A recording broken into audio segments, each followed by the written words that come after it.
The future of media is here and it's here to stay. Hey creators, Aimon here, and this is where I help you master your creative mindset. So the future of media, if you didn't know, it's segregating a lot. All of these micro niches are appearing, and there's just so much fractured communities in tiny little places popping up everywhere. Obviously not physical places, just digital places. And it's really going to allow people to find their own identity and find other people to hang out with that are like them. And this is a really special thing because obviously the internet's still in its infancy, really.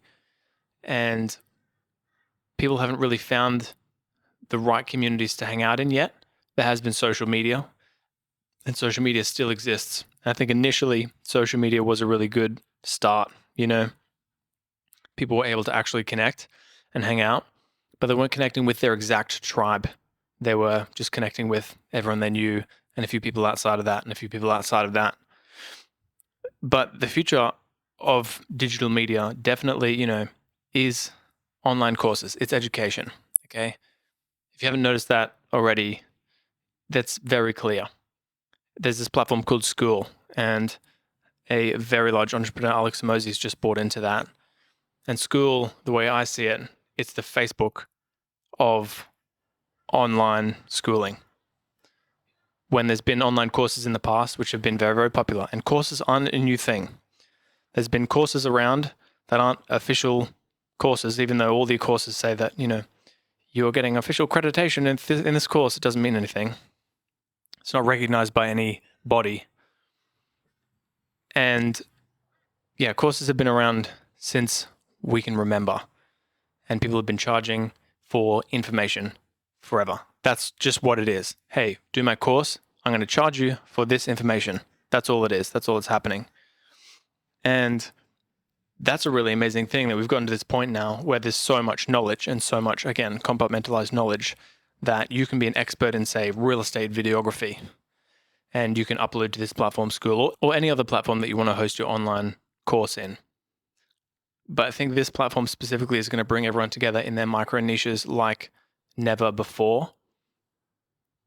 And this is, as I said, a very special thing because if you are a digital creator or if you want to be a digital creator, it should be on your mind in the future to create a digital product, not so that you can make money, even though that is one of the benefits of that, but so that you can take all of your knowledge. It's the same as a book, right?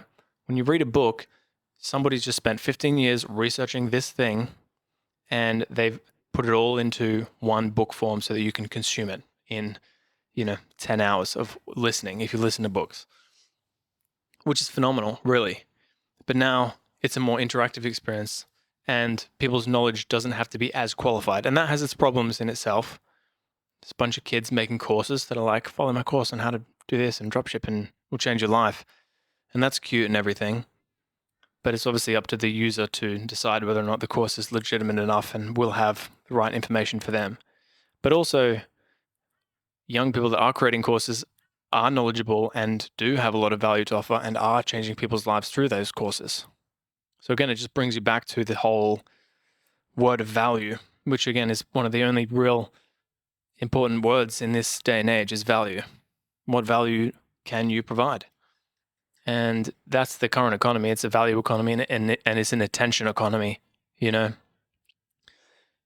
if you can really distill your value into a short course, for example, and charge whatever you think it's worth, and people can get the value out of that. They can extract that value, use it however they want for their own benefit, whether they can make money off it or they can just, enjoy their art more or be creative more, whatever it is for them and whatever it is for you.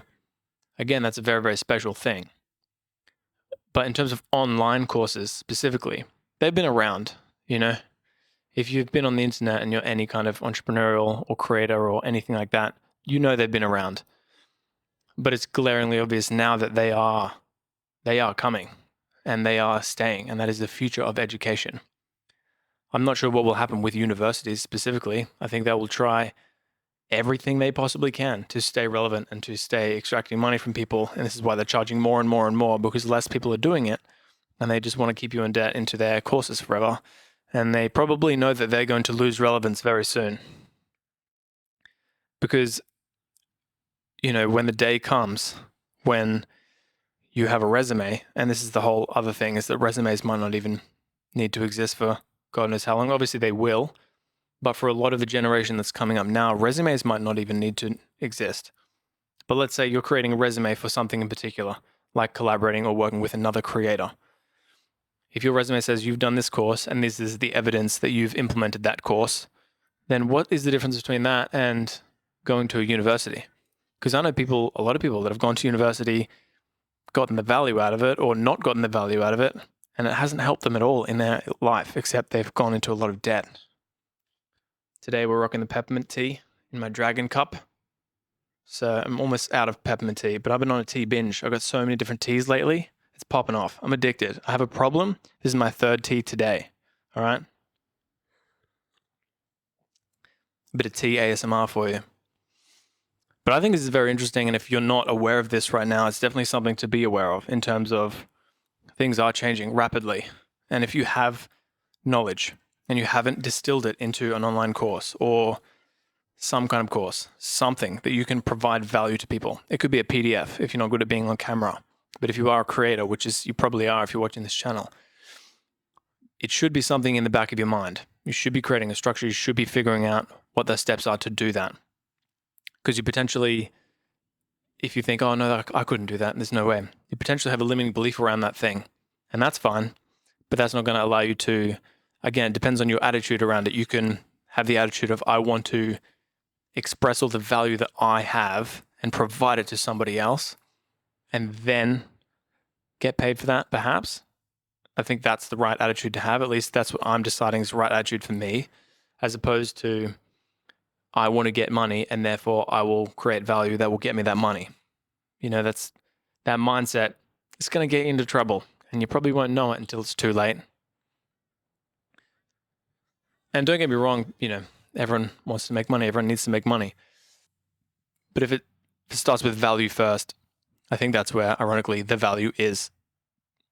But the cultural shift is interesting in terms of, I myself have spent maybe $25,000 on courses, and I wouldn't be where I am today in my career without those things.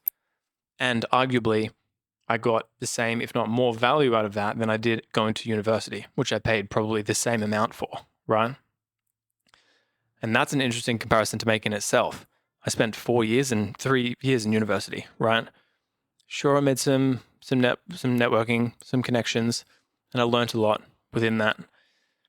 But in terms of very specific knowledge, it's like, cool, I need to know how to run a particular video business in this style that works for me, and how do I do that and that and that?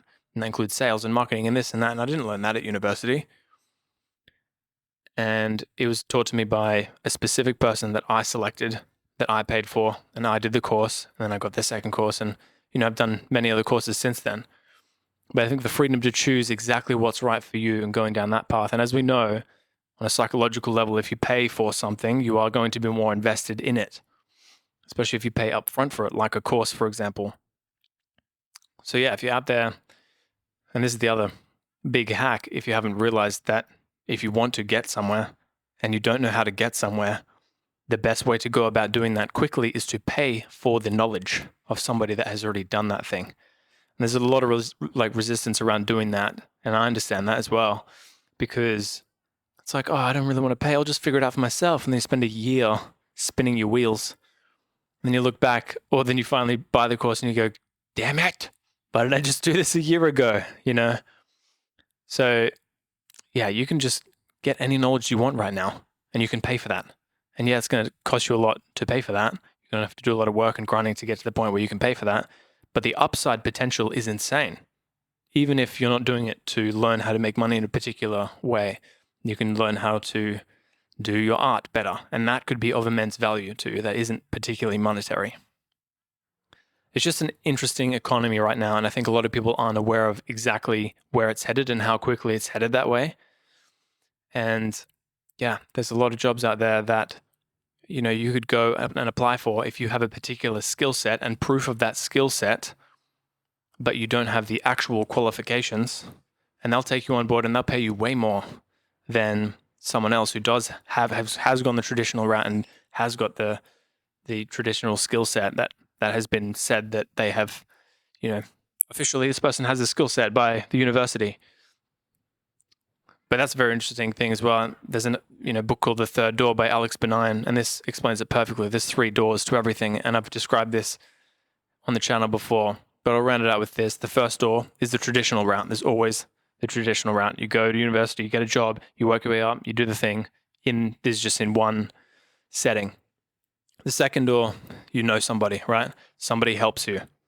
So, you maybe start going down the traditional route, but somebody knows somebody that knows somebody. We all know somebody that has a job that they're not qualified for, but somebody's just given it to them because they're a family member or something like that. And there's always a third door. The third door, we don't know that. We don't know how to get through that third door, but you can make that up and you can figure that out by yourself. And that's the beauty of the modern world, is that the third door is one click away. Thanks for watching this episode of Creative Philosophy. I'll see you in the next one.